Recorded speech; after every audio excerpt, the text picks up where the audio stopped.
Ryan, ano ang naging karamdaman ng biktima? May tulong na ba natanggap ang mga kaanak mula sa lokal na pamahalaan? Yes, Angela, magandang gabi. Bago pa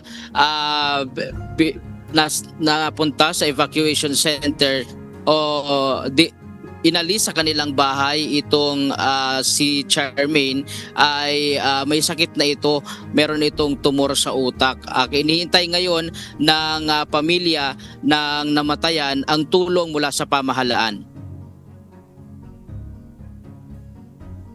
Isang 43 anyos na babae mula sa barangay Marirok, Sitio Nasigpit ang namatay matapos itong mag-evacuate sa Tabaco City dahil sa pag-aalboruto ng Bulkang Mayon. Ayon sa mga kaanak, dinala nila sa ospital ang kanilang pasyente sa kasagsagan ng kanilang paglikas dahil sa banta ng bulkan.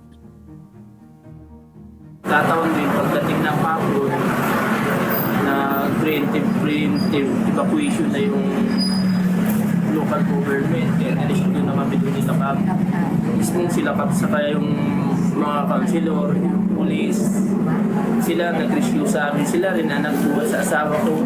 Nasa Duyan lang siya kasi malayo rin kami sa kalsada. Tapos sinapay kami sa CDR at Ipo.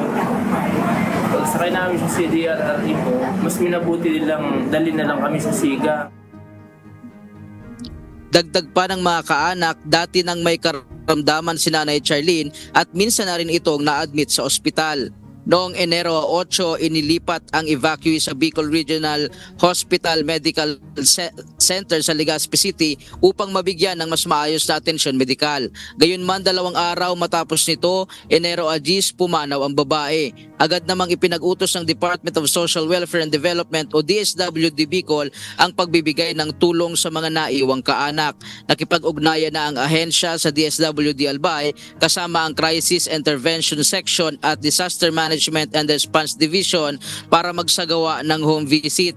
Nagbigay rin ang DSWD ng psychosocial assistance pati funeral support sa pamilya ng namatayan. Samantala, nagtala rin ang